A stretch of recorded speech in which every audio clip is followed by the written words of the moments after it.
2025ல நீங்கள் எதிர்பார்த்த மாதிரி உங்களுடைய இன்வெஸ்ட்மெண்ட்ஸ் பர்ஃபார்ம் பண்ணாதனால 2026ல் நீங்கள் என்ன வித்தியாசமாக பண்ணலாம்? இல்லை இந்த வருஷம் நீங்கள் இக்விட்டியில் ஃபோக்கஸ் பண்ணணுமா அல்லது கோல்டு சில்வர் மாதிரி ப்ரெஷியஸ் மெட்டல்ஸில் ஃபோக்கஸ் பண்ணணுமா? மியூச்சுவல் ஃபண்டில் இன்வெஸ்ட் பண்ணும்போது நீங்கள் டைரக்ட் ஆப்ஷனில் பண்ணுறதுக்கும் ரெகுலர் ஆப்ஷனில் பண்ணுறதுக்கும் உங்களுக்கு என்ன வித்தியாசம்? என்னென்ன சிஸ்டமில் என்னென்ன பெனிஃபிட்ஸ் இருக்குது? இடிஎஃப்ல இன்வெஸ்ட் பண்ணலாமா அல்லது இண்டெக்ஸ் ஃபண்டில் இன்வெஸ்ட் பண்ணலாமா? எது பெட்டர்? இது மாதிரி உங்களுக்கு நிறைய கேள்விகள் இருக்கும். இந்த கேள்விகளை நீங்கள் நேரடியாக எங்கிட்ட கேட்கலாம்.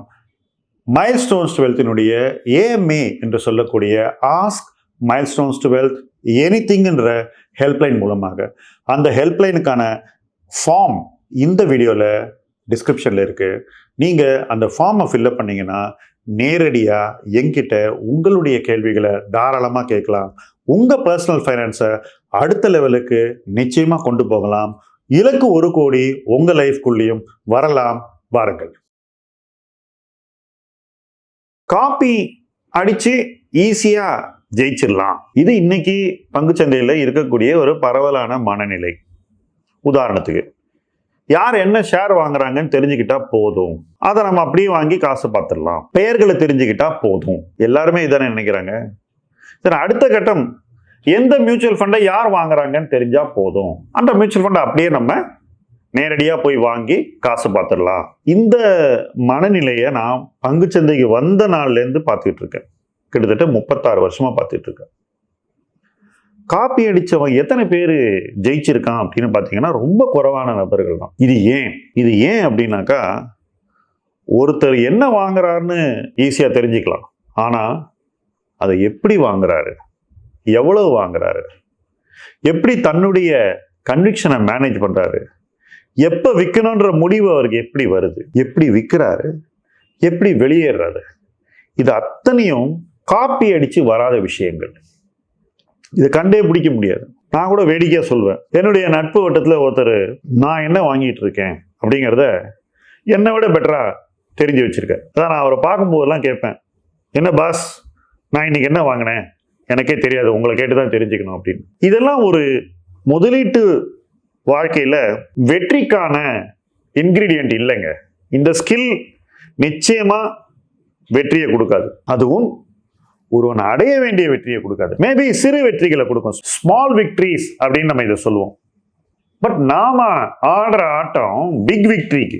வேர்ல்ட் கப்பை ஜெயிக்க நினைக்கிறவன் மேட்ச் பிக்சிங் பண்ணலாமா? உங்க குறிக்கோள் என்ன? வேர்ல்ட் கப்பை ஜெயிக்கிறது. அப்போ அதுக்கான கிரிக்கெட் தான் நீங்க ஆடணும். வேர்ல்ட் கப்பை நான் ஜெயிக்க போறேன் அப்படின்னு சொல்லிட்டு சைட்ல கொஞ்சம் மேட்ச் பிக்சிங் பண்ணலாமே, கொஞ்சம் பணம் வருது அப்படின்னு நீங்க யோசிச்சீங்கன்னாக்கா, அதுவும் ஈஸியா வருது அப்படின்னு யோசிச்சீங்கன்னாக்கா, அதற்கான விலையை நீங்க நிச்சயமா கொடுப்பீங்க. என்ன இப்படி சொல்றேன்னு நினைக்கிறீங்களா? இதை நான் முதல் நாள் கத்துக்கிட்டதுனால தான் இந்த இடத்துல உட்காந்துருக்கேன். முதல் நாள்ல என்ன சுத்தி எல்லாரும் இந்த காப்பிங்க பண்ணியிருந்தப்போ நான் அதை பண்ணியிருந்தேன்னா நிச்சயமா உறுதியா சொல்றேன், நான் வளர்ந்துருக்க மாட்டேன். எனக்கு வந்திருக்க வேண்டிய ரிட்டர்ன் வந்திருக்காது.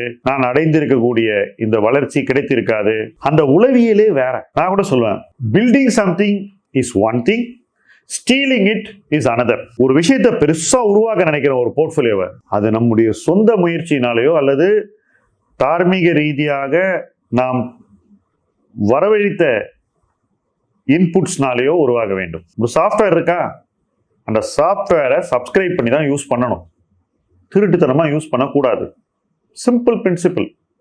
ஒரு இன்டெலெக்சுவல் ப்ராப்பர்ட்டி இருக்கா, அதை நேர்மையா பயன்படுத்தி தான் யூஸ் பண்ணணும். ஒரு நெட்ஃபிளிக்ஸ் கனெக்ஷனை வச்சுட்டு எல்லாரும் பார்க்கக்கூடாது. 25 பேர் என்ன நடக்கும் அப்படி நடந்தா?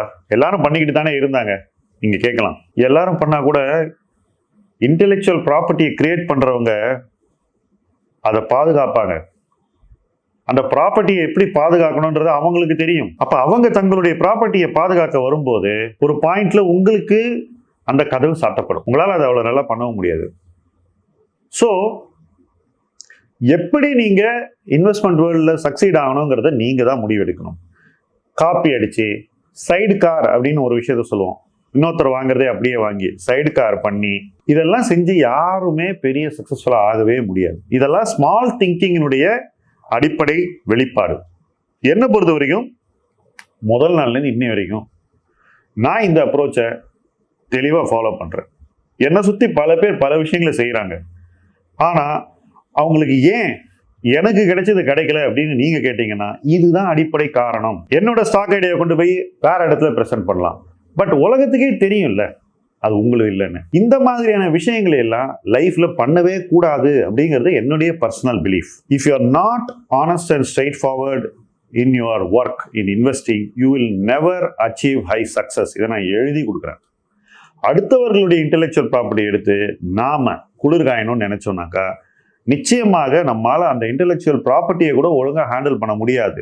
இன்னொருத்தருடைய ஸ்டாக் ஐடியா வச்சு நம்ம பணக்காரன்னு நினைச்சோம்னாக்கா நிச்சயமா அந்த ப்ராப்பர்ட்டியை நம்மளால ஒழுங்கா பயன்படுத்த கூட முடியாது, கையாள முடியாது. ஏன்னா அந்த ஹேண்ட்லிங் கம்ஸ் ஃப்ரம் ஓனர்ஷிப். எப்படி நம்ம ஒரு ஸ்டாக் ஐடியாவையோ ஒரு மியூச்சுவல் ஃபண்ட் போர்ட்ஃபோலியோவையோ ஹேண்டில் பண்றோங்கிறது அதை பற்றிய உருவாக்கம் சார்ந்தது, அதை பற்றிய புரிதல் சார்ந்தது, அதை பற்றிய கன்விக்ஷன் சார்ந்தது, அதை பற்றிய உழைப்பு சார்ந்தது. இந்த எதுவுமே இல்லாம பெரிய சக்சஸ் பண்ணிடலாம்னு நீங்க நினைச்சீங்கன்னா குட் லக் டு யூ. ஏன்னா நிறைய பேருக்கு ஷார்ட்கட் சிங்காரமா இருந்து பயங்கர பெரிய ஆள் ஆயிடுவோம் அப்படின்ற ஒரு நம்பிக்கை இருக்கு. பட் எனக்கு தெரிஞ்ச வரைக்கும் சொல்றேன், ஷார்ட்கட் சிங்காரம்ஸ் பெருவாரியாக ஜெயிச்சது இல்லை. ஏதோ ஒரு இடத்துல they get sorted figured out. எங்கேயோ ஒரு இடத்துல ஒரு தப்பு அவங்க லைஃப்குள்ள வந்துடும், அந்த தப்பு அவங்களை இறக்கி விட்டுரும். நான் இதை ஏன் சொல்றேன்னா, it is not to threaten you, it is not to scare you, or it is not to find fault with you. It is to tell you that there is a better path. ஒரு சரியான பாதை அங்க இருக்கு. அந்த பாதையில போனீங்கன்னா நீங்க அடைய போற இடம் வேறு, நீங்க அந்த இடத்தை அடைய போகின்ற வேகம் வேறு, அந்த பாதை உங்களுக்கு தரக்கூடிய வளர்ச்சி வேறு, நீங்க மாறப்போகிற ஆளே வேறு. உங்க இடம் உங்களிடம், அடுத்தவங்கிட்ட இருந்து பறிச்ச இடம் இல்லை, அது உங்களுக்காக காத்திருக்கக்கூடிய இடம். மாறாக இன்னொரு இடம் என்னன்றத நீங்களே புரிஞ்சுக்கங்க. எப்பவுமே the path you choose, நாம தேர்ந்தெடுத்து போற இடம் இருக்கு பாருங்க, அதுதான் நம்ம வாழ்க்கையை முடிவெடுக்கக்கூடியது. என்னை பொறுத்த வரைக்கும் காப்பி அடிப்பது என்பது எந்த நேரத்திலும் ஒரு வழிமுறை இல்லை. அந்த பாதை தவறான பாதை. அந்த பாதையில் போனால் கிடைக்கக்கூடிய பயன்களை விட கிடைக்கக்கூடிய இழப்புகள் மிக அதிகம்.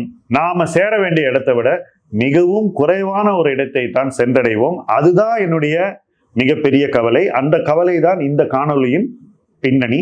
தொடர்ந்து நாம் எதை எப்படி செய்ய வேண்டும், எந்த பாதை நமக்கு சரியானது, எந்த பாதையில் போனால் நாம் அடைய வேண்டிய இடத்தை அடைந்து அதைவிட ஒரு சிறந்த இடத்தை சென்றடைவோம் என்பதை தேடி இணைந்து பயணிப்போம். முதலீட்டு களம் உங்கள் களம். நன்றி.